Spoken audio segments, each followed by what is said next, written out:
तो इंदौर में ICC women's cricket world cup का मुकाबला खेलने आए ऑस्ट्रेलियन टीम की 2 खिलाड़ियों के साथ छेड़छाड़ का मामला सामने आया और घटना के बाद पुलिस ने 5 थानों की टीम बनाकर आपको ये भी बता दें कि आरोपी की तलाश शुरू कर दिया, उसे पकड़ भी लिया गया है। दोनों ही महिला खिलाड़ी होटल से पैदल कैफे की तरफ जा रही थीं, तभी सफेद शर्ट और काली टोपी पहने एक बाइक सवार युवक उनका पीछा करने लगा। कुछ ही देर में आरोपी ने इनमें से एक खिलाड़ी को गलत तरीके से छुआ भी और मौके से भाग निकला। घबराकर दोनों ही खिलाड़ियों ने तुरंत ही टीम की सुरक्षा अधिकारी डैनी सिमंस को मैसेज भेजा और अपनी लाइव लोकेशन भी शेयर की। जानकारी मिलते ही डैनी सिमंस ने टीम के सुमित चंद्रा से संपर्क साधा और मदद के लिए कार रवाना कर दी और खिलाड़ियों को सुरक्षित होटल तक पहुंचाया। दोनों ही खिलाड़ी अंतर्राष्ट्रीय स्तर पर जाना माना नाम है। आरोपी अकील खान पर पहले भी आपराधिक मामले दर्ज हैं। यही वो शख्स है जिसे गिरफ्तार किया गया है पुलिस की तरफ से। तस्वीरें देखिए जरा, व्हाइट शर्ट और काली टोपी पहने यही वो शख्स है जिसने अंतर्राष्ट्रीय खिलाड़ियों को छेड़ा था। ये ऑस्ट्रेलियन टीम मैनेजमेंट के जो सिक्योरिटी ऑफिसर्स हैं उनके द्वारा एक रिपोर्ट लिखाई गई है। उनके द्वारा ये बताया गया कि उनके जो 2 प्लेयर्स हैं, जो टीम मेंबर्स हैं, उनके साथ इनअप्रोप्रिएट बिहेवियर हुआ है और इसमें फिलहाल एफआईआर रजिस्टर्ड कर दी गई है बीएनएस की धाराओं में। और उसमें आरोपी को जो इंटेंसिव स्ट्रेटेजिक ऑपरेशन के तहत आरोपी को आइडेंटिफाइड किया जाकर आरोपी को गिरफ्तार कर लिया गया है।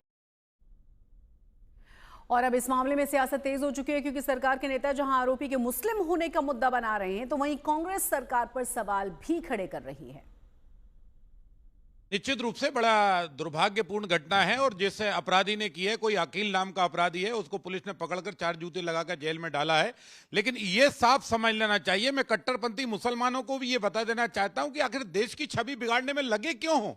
जो इंदौर दुनिया में सफाई के लिए जाना जाता है, जो जब कोरोना आता है तब भी तुम बदतमीजी करते हो, डॉक्टरों पर थूकने लगते हो, कंप्यूटरों पर थूकने लगते हो, कोरोना के वैक्सीन नहीं लगाते। आखिर चाहते क्या हो? अरे हिंदुस्तान में रहना है तो बाबा साहब अंबेडकर का संविधान पढ़ो और उसके अनुसार चलो।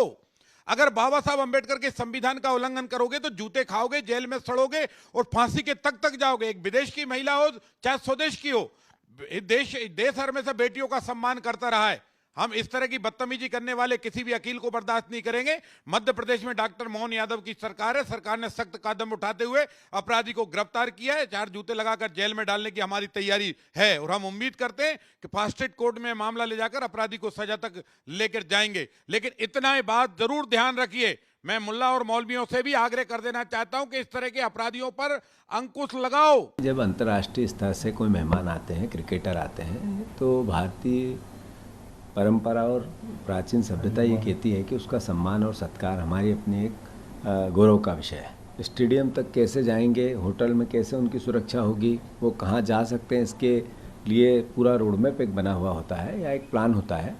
उसके बावजूद भी अगर इस तरीके की छेड़खानी हुई, ये हम सबके लिए शर्म का विषय है। और चूँकि इंदौर शहर मेरा अपना शहर है, वहाँ ऐसी घटना हुई तो मैं मुख्यमंत्री जी ही गृह मंत्री हैं, उनसे आग्रह करता हूं कि आप सुनिश्चित करें किसकी गलती थी और पनिशमेंट दें।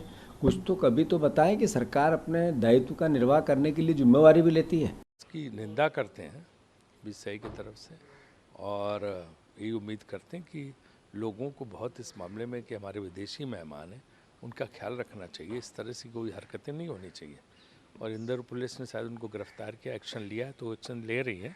और जो भी बीसीसीआई है मध्य प्रदेश क्रिकेट एसोसिएशन के स्तर पर, वो हम लोग अपनी तरफ से कर रहे हैं सारे प्रयास और इस तरह की घटनाओं की पुनरावृत्ति न हो, यही हम चाहते हैं। नहीं, शर्मनाक है इंदौर के लिए और देश के लिए शर्मनाक है। और उन्होंने अधिकारियों को निर्देश दिए हैं कि जो अपराधी है उसके खिलाफ सख्त से सख्त कार्रवाई करें। एक नज़ीर बनना चाहिए कि इस प्रकार सम्मानजनक खिलाड़ियों के साथ कैसा व्यवहार हो और अगर कोई गलत व्यवहार करेगा तो उसके क्या परिणाम हो।